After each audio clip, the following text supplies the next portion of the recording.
Welcome to the deep dive. Today, we're cutting straight to the core of Avalanche.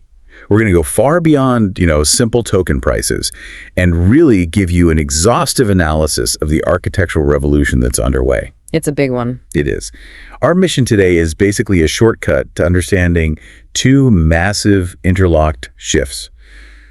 First, Avalanche's consensus engine, what actually makes it so fast. The physics of its speed, yeah. And second, this fundamental redefinition of its architecture, moving from what we used to call subnets to, Right. well, now they're fully sovereign layer ones. Right. And that transition, which is powered by the Avalanche 9000 upgrades, some people call it Etna, it's really all about getting the platform ready for deep institutional adoption. Which is exactly where the focus is for 2025 and beyond. If you look at the source material, the central argument is that Avalanche represents a profound break from the past. For over a decade, blockchain architecture was mostly monolithic. One chain trying to do everything. And Avalanche is pushing in the complete opposite direction. Exactly. Toward a highly modular, horizontally scalable framework built for this idea of architectural sovereignty. So the central question we're trying to answer today as we dive into all this is whether this unique blend of extreme speed and customization actually works. Does it resolve that classic blockchain conflict? How do you combine what institutions need, customization, compliance, with the fundamental need for speed and decentralized security? Okay, let's unpack this and let's start at the foundation. What makes Avalanche's core engine so fundamentally different from everything else out there? Well, to really appreciate the breakthrough, you have to look at the history of distributed systems. For decades, it was basically a binary choice. Right. You had classical consensus protocols like PBFT. They were incredibly fast and gave you absolute finality. You knew instantly that a transaction was confirmed. But they had a huge scaling problem. The huge one.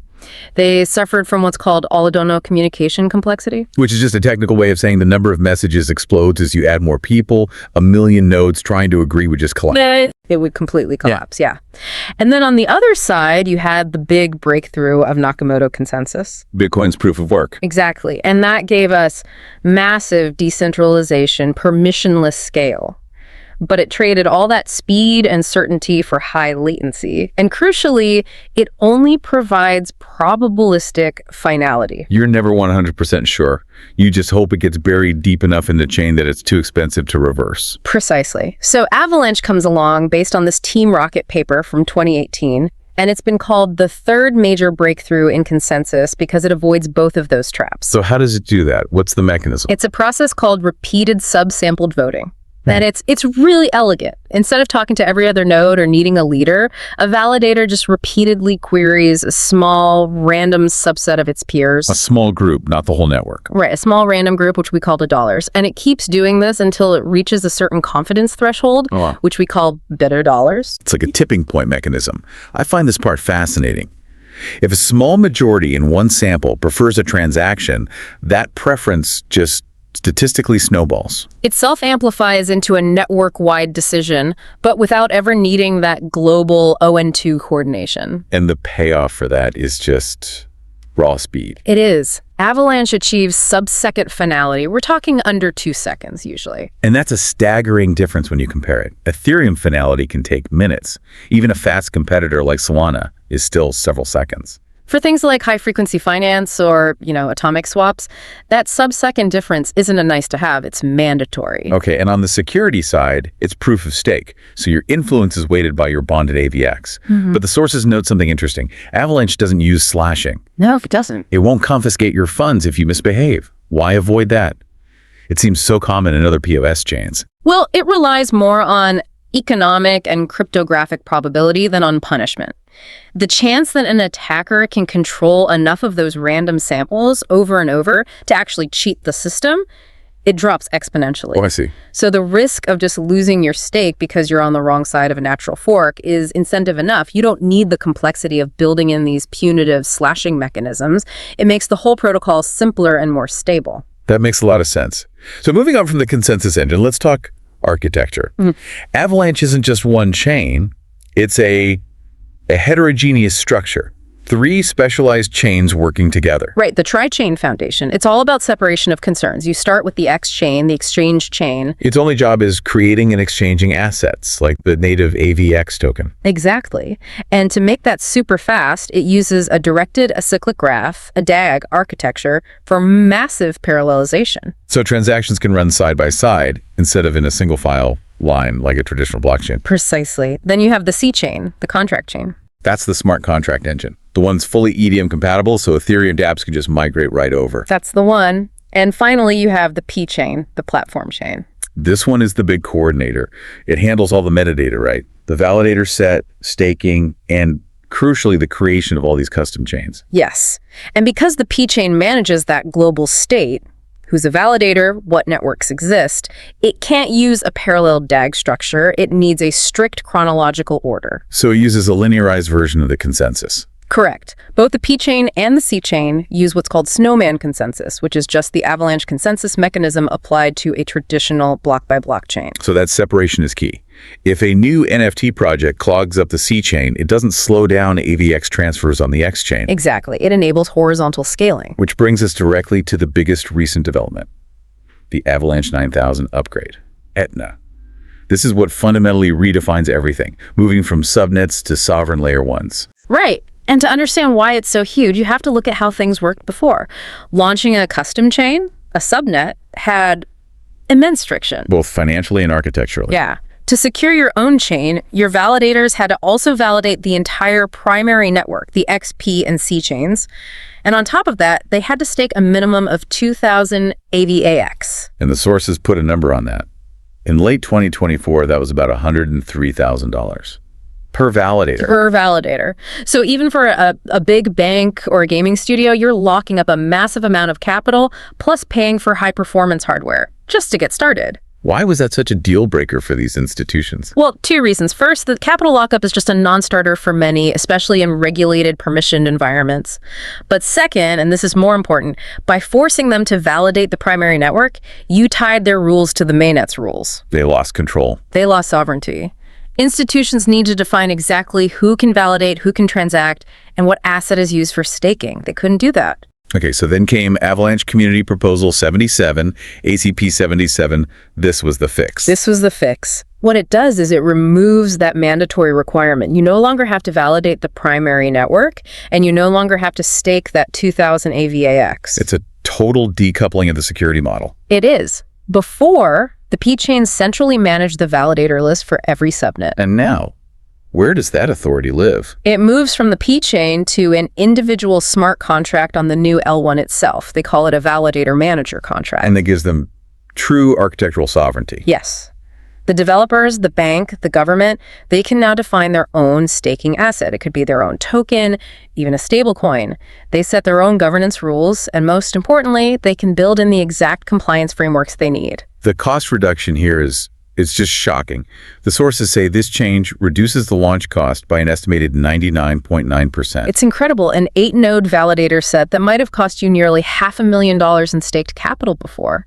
It's now a near zero upfront cost. It shifts to a continuous dynamic fee model. It completely democratizes the ability to launch a custom L1. It does. It moves the whole platform from being a platform for subnets to a network of sovereign L1s.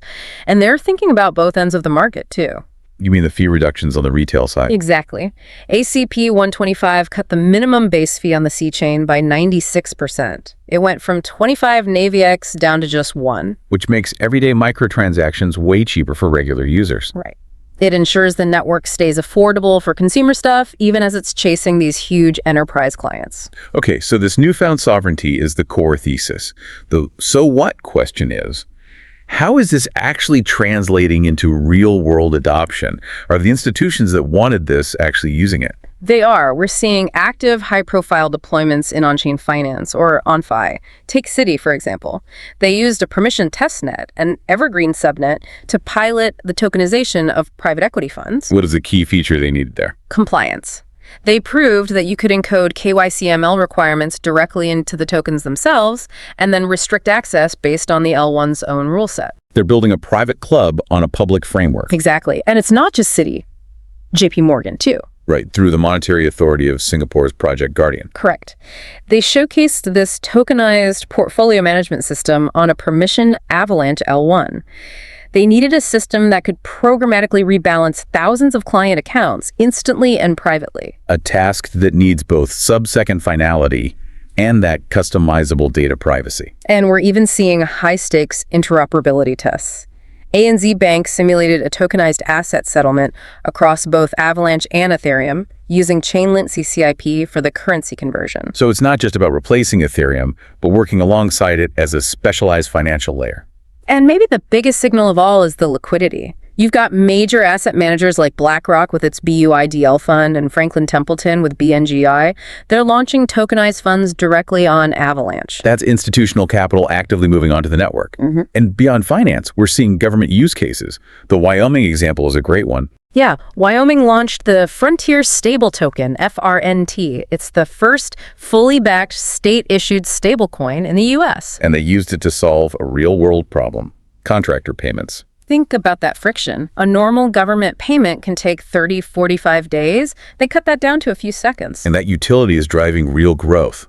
The RWA, the real-world asset value on Avalanche, has quadrupled quarter over quarter. It's at $743 million now. That demand for dedicated execution flows right into high-performance consumer apps, too, like gaming. Gaming needs insane throughput, and often you need gasless transactions to not break the user experience. And with a sovereign L1, a gaming studio can build all of that. They can set their own fee structure, even make it zero, and they get dedicated resources that aren't affected by C-chain congestion. We're seeing AAA titles like Off the Grid and Shrapnel building on it. And even huge Web3 expansions like MapleStory Universe are using their own custom L1 specifically for high-volume gasless transactions. And for the average person, we're even seeing this trickle down. Stablecoin payments at places like the Union Square Holiday Market in New York, so it can handle the small retail stuff too. Okay, so let's put this in the competitive rank. Solana has the highest raw TPS, around 1144. Ethereum is still the dominant L1, but it leans heavily on layer 2s for scale. What's Avalanche's actual edge here? Well, while Solana has that raw speed, Avalanche's advantage is the combination of that high throughput with sub-second finality. That near-instant certainty is what finance requires. It's non-negotiable for settlement. Right. And Ethereum's L2s are effective, but they introduce their own security and latency trade-offs that Avalanche just bypasses with this native L1 to L1 architecture. But wait, if the vision is thousands of these sovereign L1s, doesn't that create a new problem? You risk creating thousands of isolated silos of capital. How do you prevent that fragmentation? That is the number one challenge, and the solution they're pointing to is Avalanche Warp Messaging, or AWM. See, traditional bridges, which use wrapped tokens, have been the single biggest security risk in crypto. AWM is designed to be bridgeless and trust minimized. How does it work? It uses BLS multi-signatures from the validators on the sending L1 to basically directly authenticate a message to the receiving L1. It's direct communication. You're not relying on some central bridge contract holding a giant pool of vulnerable assets. I see they have a tool called Teleporter to make that easier for developers, but it sounds like a technical necessity to make the whole vision work. It absolutely is. But even with all this tech, the network is it's structurally squeezed. It's caught between Ethereum's massive layer 2 dominance and Solana's really compelling low-fee narrative for social and retail apps. So Avalanche has to win the institutional battle. The RWA battle and the dedicated gaming battle. That's its niche. That's where it has to thrive. And looking ahead, the focus is still on performance. The 2026 Granite upgrade will introduce multidimensional fees moving beyond just simple gas. And we see global expansion, like the new hub in Abu Dhabi set for late 2025. And one of the most interesting things is the move toward AI integration. There are L1s, like Umio, being designed specifically for AI agents to interact with the blockchain. They're positioning for the next wave of computing. So what does this all mean for you, the listener? The core takeaway here is that Avalanche is going all in on this modular, multi-chain future.